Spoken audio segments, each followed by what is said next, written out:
Alice in Borderland Season 2 was an absolute bloodbath, a whirlwind of violence, gore, and limbs, but somehow, through it all, Arisu and a few of the other players of the game managed to scrape by till the very end. Is this really the end of Borderland, or is this setting the stage for something bigger? Stay tuned for the rest of this video as we unpack the chaotic ending. To start off, was Arisu dead the whole time? Since the beginning of Alice in Borderland, Arisu had been on the verge of death, but in reality, only 1 minute had passed. Arisu experienced a heart attack after being caught in the explosion brought on by a meteorite that struck Tokyo at the beginning of Alice in Borderland. The fireworks shown in Alice in Borderland Season 1 Episode 1 were actually meteorite fragments that impacted Tokyo, killing hundreds of people and injuring many more. The show's characters spent the entire time in the hospital while they played the games in a different reality. In this case,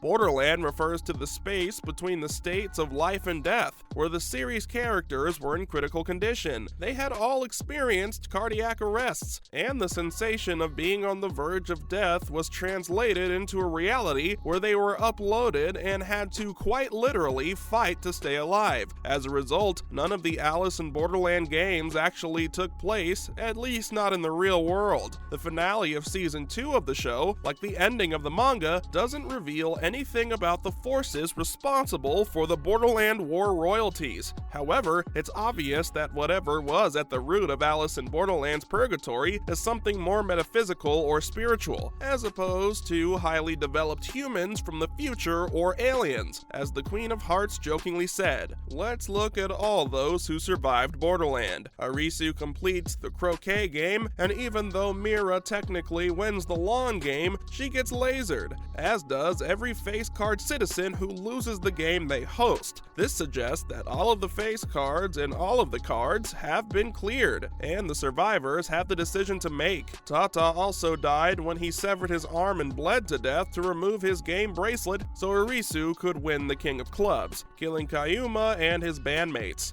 Those who survived the game could not choose whether or not to remain in Borderland as citizens. It's not disclosed what choosing not means, but most of the players still choose the option of not wanting to stay. Arisu, Usagi, Aguni, Haya, Chislia, and even Naragi all refuse citizenship and return to the real world. Mr. Yaba and Banda, two characters who delight in Borderland's ruthless misuse of power even more than the real world, choose to stay. And who appears to die in Borderland and so is unable to choose, survives. She wakes in the hospital and we see the doctor successfully restart her heart. This season was more gory and disturbing than the last. Who thought that was even possible? Now for what happens to those who stayed in Borderland. Those who chose to stay in Borderland in the Season 2 finale of the show will become citizens of that world. Much of Season 2 of Alice in Borderland was devoted to looking into the roles of dealers and citizens in Borderland. At the end of Season 1, we learn that Momoka and Asahi are dealers, people who have been recruited to create and supervise the games in exchange for extended visas and the possibility of leaving Borderland. Momoka tells Kuzuryu, aka the King of Diamonds, in a Season 2 flashback to the events of Witch Hunt that she's volunteered to sacrifice herself for the witch hunt because she wants to live, or in this case, die by her beliefs. She believes in humanity and that her death as the witch will not result in a massacre. Kayuma, often known as the King of Clubs, is the first citizen we meet. He and his bandmates have taken citizenship in Borderland,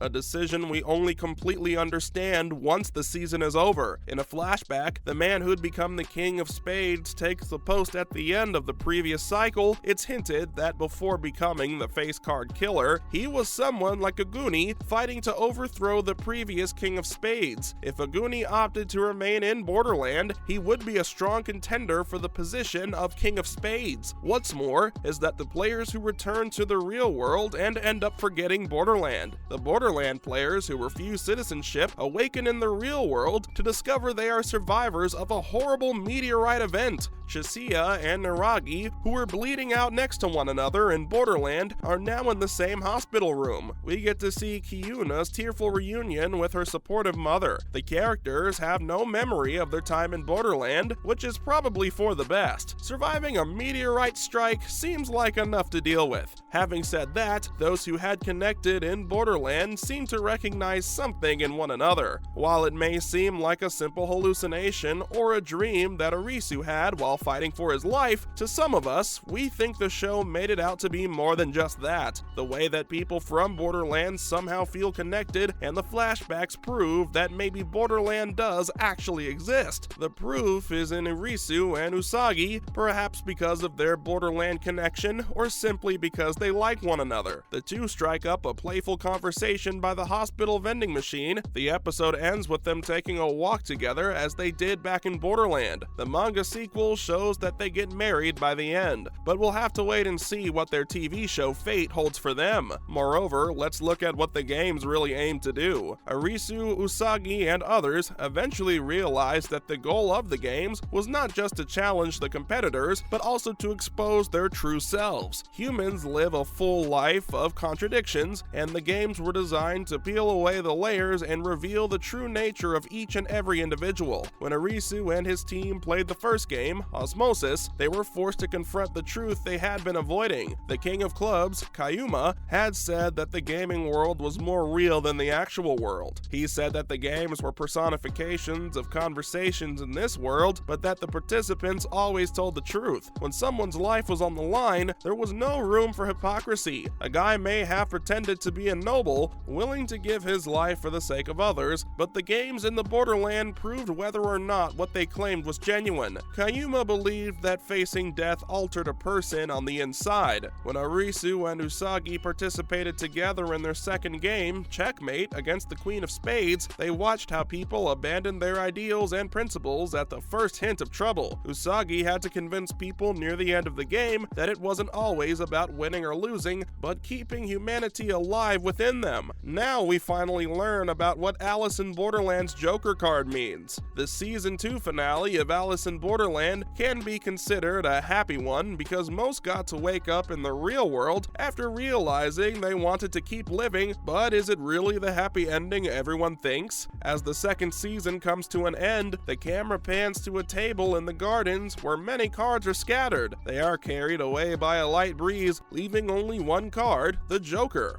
Why does it matter? The Joker's known as a wild card of the highest degree, so maybe Shinsuke Sato wanted to give us a preview of what Season 3 of Alice in Borderland will bring. Will the Joker appear in a future season, assuming one exists? In any case, let's hope Arisu's given the option to withdraw. The poor guy's had enough. Its presence could mean that the players haven't escaped as they believed, but have instead entered Phase 3 of the game, which is made much more dangerous by the fact that they are unaware and have no memory of anything that happened or anything they did. If you can imagine it, the Joker is supposed to represent even more unpredictability. In many card games, the Joker can take on the characteristics of other cards, which means it could prevent any of the deadly challenges they've faced in the past, or as a totally new experience for them to fight with. Last but not least, what does Alice in Borderland Season 2 ending really mean? Alice in Borderland was always thought of as a game of fighting for survival, but this finale finally revealed that it was simply about staying alive.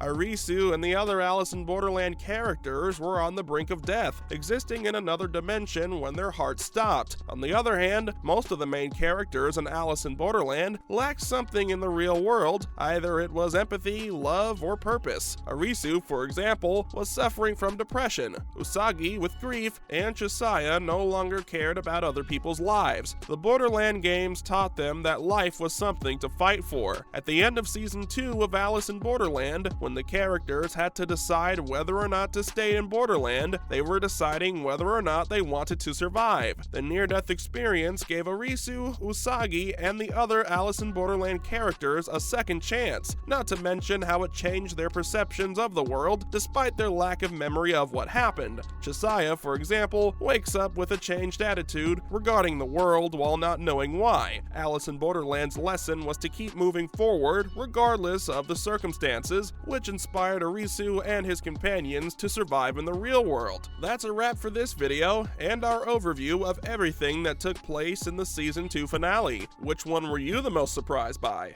Let us know in the comments below. Make sure to give this video a thumbs up and subscribe to our channel for more videos like this. See you in the next one.